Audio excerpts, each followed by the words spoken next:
Remnants of a Forgotten Past by Alban 55, Chapter 2, Labria.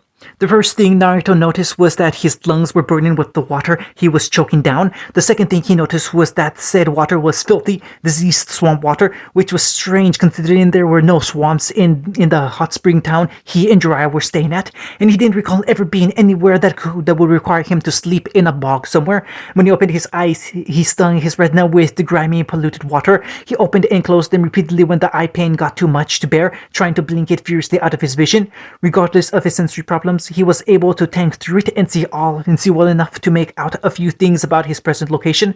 Besides the siltily swamp bottom and murky water, he alone was surrounded by what appeared to be small red-orange shards of crystal that were slowly floating towards the surface. They glimmered in the water with a luminescent glow, but oddly enough, they only seemed to be surrounding him and were not an ever-present feature of the swamp.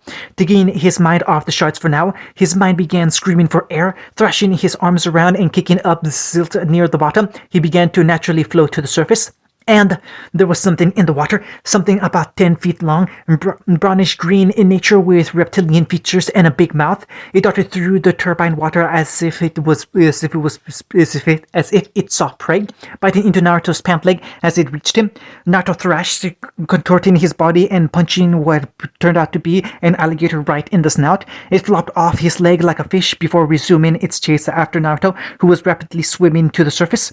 Naruto breached the water, splashing up a storm. As the gator did the same, he pulled himself to a quagmire, sopping wet and bleeding from the ankle as his blue eyes stared down the predator in the water. "Another gator!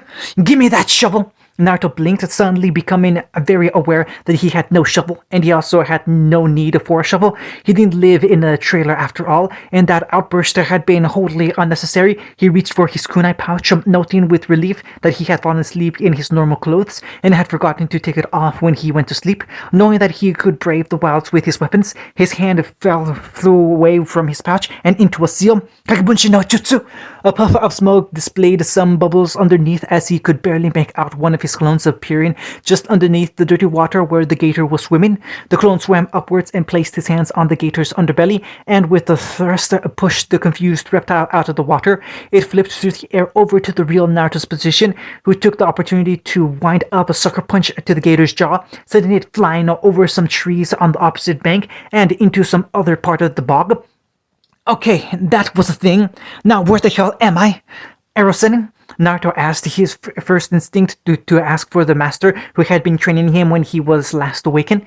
Waking up in a swamp was not on his bucket list when there was training to do. A crow cawed somewhere in the distance as Naruto stood there waiting. Jiraiya was nowhere to be seen, and for that matter, neither was anybody else. Maybe it was some kind of new training regimen that his sensei hadn't told him about. He wouldn't put it past the old pervert. "Okay, no arrow sending." A flock of birds flew overhead, startled by some rustling in the bushes. "No, anyone, really."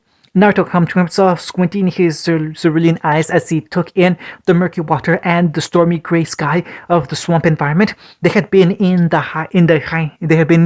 Hinokuni last time he was awake, which as a country was hot, dry, and had very good swamps. That was more Mizo no Kuni's thing. Something rustled from the brush behind him, drew the boy's attention.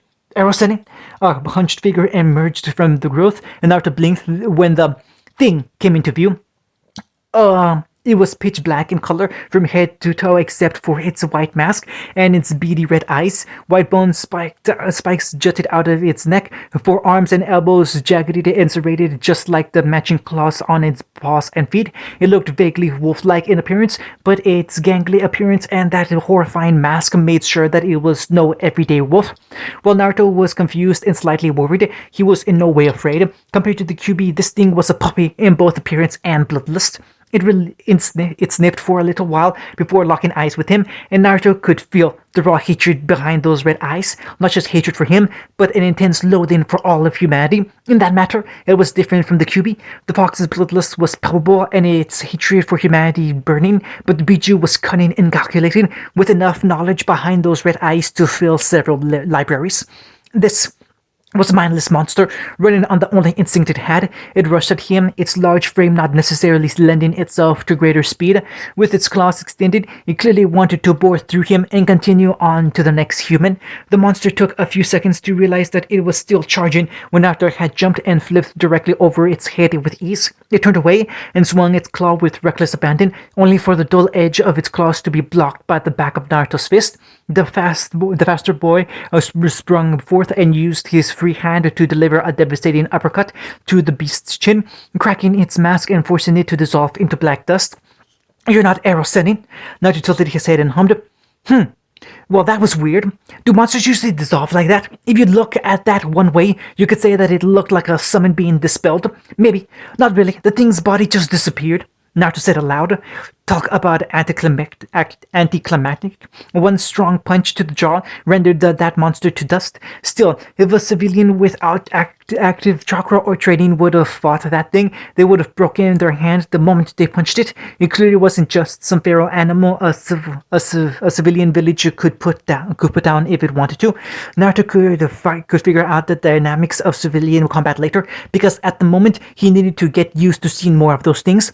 More rustling drew Naruto's attention, and to his annoyance, yet another masked thing emerged from the brush, though this one was different than the last, and Naruto blinked at its even odder appearance compared to the canine monster. Head of a goat? Check. Emaciated body? Check. Bat wings? Check. The official name of this type of Graham was Jersey, but to Naruto it was just weird looking goat thing that he had never seen before. It went down about as easily as the weird wolf thing too. Geez, where the hell am I? Naruto asked, swinging a stick around as he trudged through the undergrowth, fighting off a new monster every once in a while. That wasn't even the worst part about his trudge through the swamp. Neither was the bog and quicksand he occasionally found himself running into. No, the worst part was when he had accidentally hit an overhanging branch, causing a nest with the biggest wasp he had ever seen to tumble onto the ground before him. That had sucked.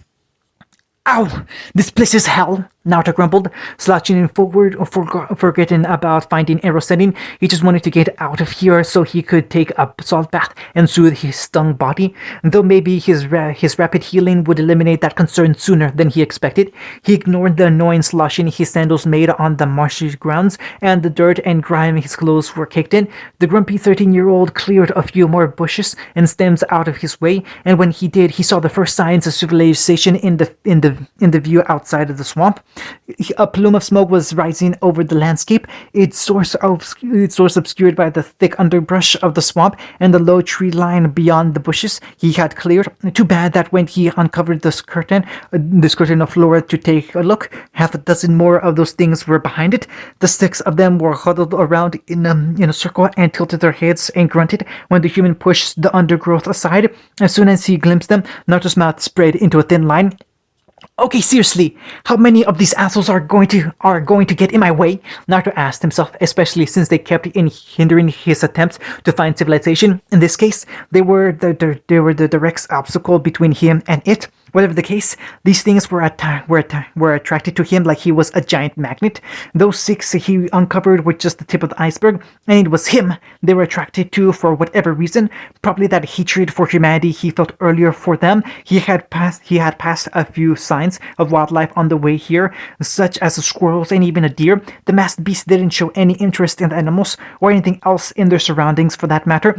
They attacked him with fury and agreed that it didn't befit their relative weakness. After fighting his way through the dozens of them with his weapons pouch, Naruto finally entered a clearing where the swamp receded and reached what turned out to be crude wooden walls laced with barbed wire and wooden spikes that he could easily jump over. Prime defenses they were not, but looking at the fences told him 2 things. 1. People who lived here wanted to protect themselves from something, probably the beast, but possibly groups of marauders and thugs. 2. They weren't readily available for or easy to get resources to protect themselves with a full-fledged wall. There was an opening for people, and he could see that this was a small town, possibly even a nomadic village, so these people could get up and move at any given point. That was maybe another reason why the defenses were so flimsy. The low walls allowed him to see into the town from his position without entering it. There were some people in the inside milling about their tents and houses, a large cluster in the center of the village where a large fire pit had been set up. A few of them had already taken notice of him as he approached, for they seemed on edge. His eyes scanned their forms. Most of them were wearing casual clothes like t-shirts and jeans. This showed that they weren't forced to live in complete squalor, but some of the clothes looked dirty or worn out. They probably traded for whatever they needed by passing through towns and cities, picking up some manner of goods and technology along the way. They were all in great shape too, no doubt from the lifestyle they lived. There were a few children running around, but Naruto was more trained on the adults. Some of them had swords and other bladed weapons strapped somewhere on their person. A few of them had an unknown bar-shaped device contained within a holster on their hips. They looked on guard, so he would play it safe even if he wanted to approach them. Kawarumi set up before he met them would do wonders. I see swords. That bar-shaped thing is probably a ranged weapon, he thought. Not good. One of them had an overly compensative sword strapped behind his back that he suddenly took out. But before Naruto could even take a step forward or back, he was held at arrow point by 6 people who had suddenly appeared before him in a circle. They weren't bad. He couldn't even sense their presence until they were right up on him. Most of them he hadn't seen in the village. Perhaps they were scouting for something from the outside the village and happened to take notice of his presence. He could hear the strain of down bowstrings, but now that he was closer to the inhabitants of this place, he could take a closer look. 3 of the threading archers were women, and while that wasn't particularly surprising, one of those said women had something very peculiar set upon her head, a pair of antlers, to be exact. Naruto couldn't stop staring at it, his mouth opening and closing like a fish a few times. Then again, it wasn't entirely unusual to see things like that. And Kisame looked like he was half fish after all. He didn't say anything about the antlers, just stopped himself from spitting out his observations, and no doubt angry in the antler woman. She looked unfriendly, to say the least. While the others were frowning and glaring at him, the dear woman seemed to have her face set in a permanent scowl, her black ponytail bobbing up as her shoulders shook with impotent rage. Those bows looked funky too. Their village was struck in the style of a primitive village, and at first glance their weaponry would appear to as well. These weren't basic wooden weapons, however. They were made of mostly metal and with sharp, almost foldable edges, looking far more composite than traditional bows. Who are you? Are you with the Clover Troop? One of the men asked commandingly. Considering how new this place was to Naruto, he of course had no idea what they were talking about and who the Clover Troop was. The way they were looking at him with distrust, though, brought up some bad memories. Oh well, time to talk his way out of this. What's the Clover Troop? I've never heard of them before, but I'm not a part of them. I have no idea why I'm here. I've just been wandering around in this place until I was attacked by these weird-looking monster things.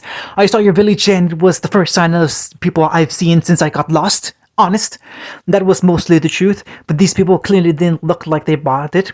A likely story, snarled the dear woman in hatred. She in particular seemed to develop an even stronger animosity towards him for some reason. Your ridiculous getup is not something that we would wear out in the wilds, and is more suited for the circus workers with the Clover Troop. You even have the painted animal features upon your face, just like one of the Clover Faunus handlers, as a mockery to the Faunus everywhere, and the uniform for your sick entertainment. A heavy-set tanned man opposite the dear woman spoke next in a much calmer voice. We have received word that one of your main tents was attacked by Grimm just a few days ago, not long after you traveled through our village. Your appearance here alone right after that attack seemed oddly coincidental. Appearing at one of the villages you scum personally sacked while posing as a refugee, it would be a prudent move had you remembered to change out of your circus garb and face paint. We will not forget those transgressions so easily. You ransacked our tiny village and brought Grimm into the territory, all to capture Faunus for your sick sideshow. The dear woman said again, her trigger finger itching. Come on, Felides. He's just a kid. I've heard many kids go to work for Clover because they have nothing left in life. Maybe we should just let him go, another of the women pointed out. I still say we kill him, regardless of whether he is a kid. This is the Clover Troop we're talking about here. Felidae said, her hands shaking while looking dangerously close to releasing the arrow she had prepared. Good thing Naruto had prepared accordingly. Can I just say one thing? Naruto asked, raising his finger as if to propose an idea. The dear woman snarled on irritation. What? Right back at him before he pointed at the sky. Apparently they hadn't noticed it yet. Giant bird. The ear-splitting screech from the beast or avian itself came upon them right after Naruto had pointed out, as all six warriors stumbled in place from the rumbling from its voice and the beating of its wings as it came down on the village. Nevermore! A large tanned man asked incredulously. Naruto whistled at the thing. It was clearly the same kind of monster that he had been seeing up to this point. If the black color and the mask were any indication, it was a lot bigger than those one though, maybe a quarter of the size of Gamabunta or the QB. Now what the hell is Nevermore? Naruto asked himself, shrugging his shoulders and looking remarkably cavalier about the entire situation. The arrows weren't pointed at him anymore, and the six warriors had fallen into a battle formation clearly meant for the Nevermore. They weren't even paying attention to him anymore. I've never even seen one, even if this is the wild. Nevermores are usually so rare. We're not prepared to deal with this. One of the other women said in awe and more than a little fear. The screech had brought out screaming people from inside their homes, panic overcoming as the humans rushed in every which direction. Children followed their parents crying, while others just made a break for it out into the forest, uncaring of whether else they might meet in there. The bird landed, its giant talons piercing the earth in the center of the town as it spread its enormous wings and began searching out its prey. And it had a wide variety to choose from. A few adults from before slung those unidentified ranged weapons from off their backs and pointed them at the Nevermore. Naruto flinched when multiple loud cracks rang out every time someone used the weapon.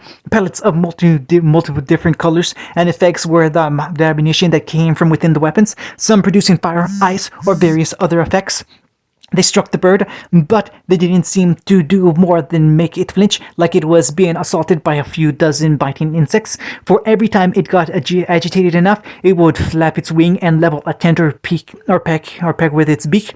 A man in a cowboy hat seemed to agitate it enough with his shooting, so it pecked into the dirt, impaling the man as it impacted the dirt before rubbing the remains off its beak. Naruto's blue eyes hardened as the small town was leveled in a matter of moments. With its beak, it snatched off a roof from a house and stuck its head inside. Screaming came from within as a boy and girl around his age were plucked from within and pinned between its beaks. Nevermore then reared its head back fully and slid the two kids screaming into its mouth.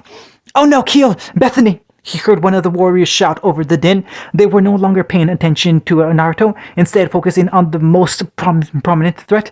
Fire had started in the village by now, and Naruto grit his teeth while clutching his fist at his side. This was so wrong. These people may have been distrusted and threatening to kill him, but it was clear that they were trying to eke out a life in what was clearly a dangerous environment.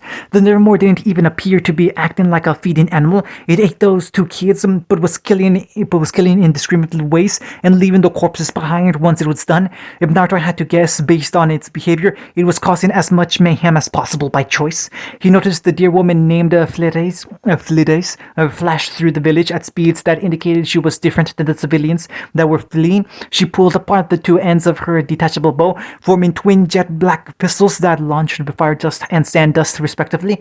Flides rolled underneath a few barrels and boxes behind a still standing house, head poking out but making sure that Nevermore couldn't see her. Her look was one of resolute indifference, which was odd. She had been so angry before, but seeing the Nevermore in action had caused her to control her temperament for some reason, which given before one would think impossible. Her eyes glanced at another untouched house, about 15 feet parallel to the one she was currently hiding beneath. Bounding out of her hiding spot, she raised both of her weapons and sprinted, strafing along the fire and firing at the bird who had its back turned to her, already terrorizing some other warrior in the village. The fire shots from her left pistol were slower but powerful, exploding on the surface of the bird when they hit their target with a decent blast radius. Her earthly right pistol could shoot out about twice the rate of her left, shooting hardened pellets of sand that seemed to pierce their targets better than the fire.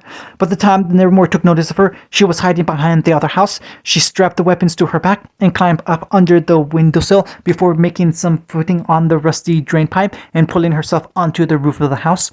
She clacked her two weapons together and reformed them back into a singular bow. Without missing a beat, she pulled the string back as taut as she could. An arrow made entirely of the fire material formed and ready to shoot. She had basically announced her presence to the Nevermore, for it screeched when it noted her as the source of its pain, flapping its wings and preparing to dive bomb the dear woman. Phyllis closed one of her eyes, getting the bird in her sights as she prepared to fire her slowest but most powerful weapon, aiming directly between the Nevermore's eyes. When she was sure of it, she released the arrow as it made a high-pitched whine and crackle. Clearly, it wasn't fast enough though, because while Phyllis was banking on it, the Nevermore simply swerved to the right upon instinct, and the arrow soared by.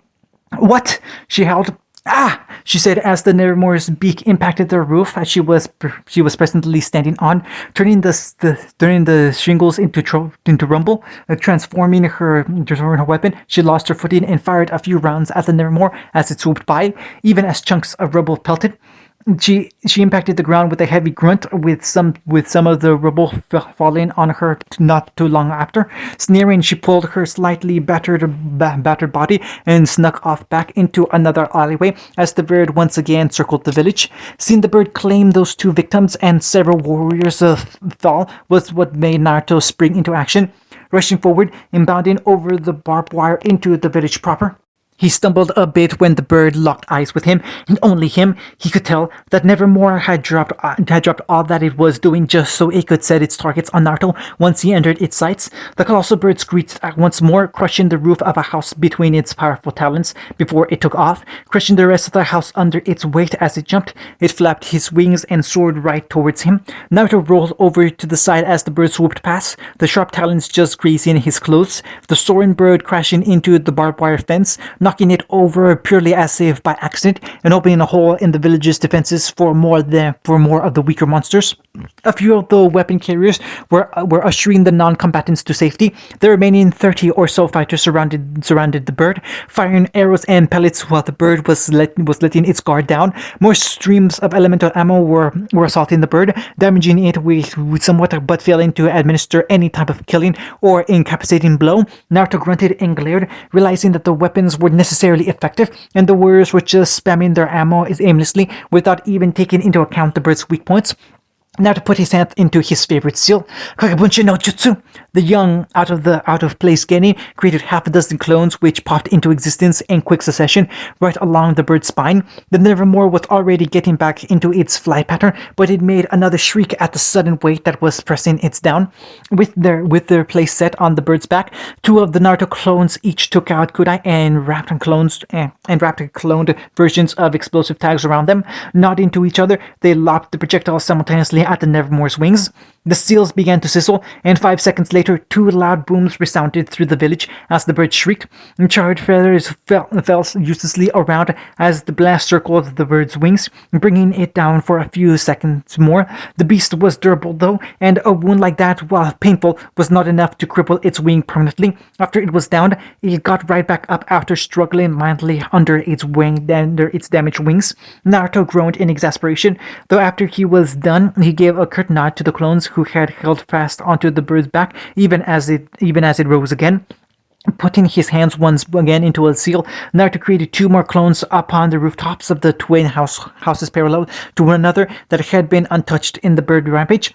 "Now!" the real Naruto relayed, as if on cue and relayed through his mind. One of the clones rushed forward onto the beast's shoulders. Just as it was getting fully airborne again, the clone wrapped his hands around the bird's neck as far as he could go, trying to cause as much uncomfort as possible. Meanwhile, one of the clones on the houses pulled out a spool of wire, nipping the edge and holding it before tossing the spool to his counterpart on the opposite roof. The bird screeched and hollered before a clone jabbed a kunai kunai into its throat to shut it up. The pain and the hold from the clone caused it to buck around more, while the clone directed it on a path. The ninja wire was held taut as the clone grabbed a handful of feathers. Faster went the bird, but the clone but the clones upon its back hung on brilliantly as they threaded the needles between the two houses.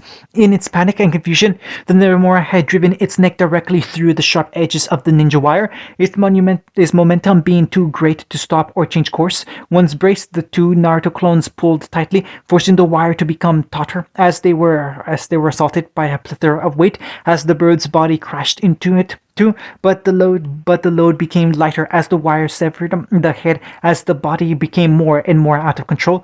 The headless corpse of the Nevermore flew through the ninja wire, and now that its mental faculties were gone, the motor function of the wings failed, and the torso was sent careening into a tent before it dispersed into dust, the timing matching up with when the head started to dissolve. The job's done. The clones upon the roof had dispelled into smoke, along with any others that may have remained. The ones on the Nevermore's back had already died upon impact. The real Naruto clapped his hands together, blowing a sigh of relief and exasperation. "Okay, that's done," he said cheerfully as he could feel being surrounded by death and destruction. Was this what these people lived through on a regular basis? A few dozen people had died in that attack. The crying of both children and adults alike surrounded him as some people tentatively made their way back into the town, but the pain sobbings was now becoming more quiet sniffles. Before long, people had filed back into the village, and even more of the warriors who held him at arrow point were gawking at him. The tanned man from before walked through the throng of people up to Naruto, the nearly 7 feet tall giant staring at him with mystique. And from him and the other warriors, there was no more distrust in their eyes. That is until Naruto noticed Phyllis leaning against the wall of a house. She was the only one left with that distrust, but she didn't leave the awning of that house. "You saved us from the Nevermore. You're not with the Clover Troop, are you?" the man asked, leaning out a massive tan hand for Naruto to shake. Pretty soon, someone in the crowd began to clap slowly, which spurred on more and more people to give Naruto a round of applause. The boy's blue eyes glimmered before a megawatt grin spread across his face. He grasped the man's larger hand in his own. He was glad that most of them had emerged unscathed at least, and had grown to trust him. Still, he laid another kawarimi just to play it safe. End of chapter 2.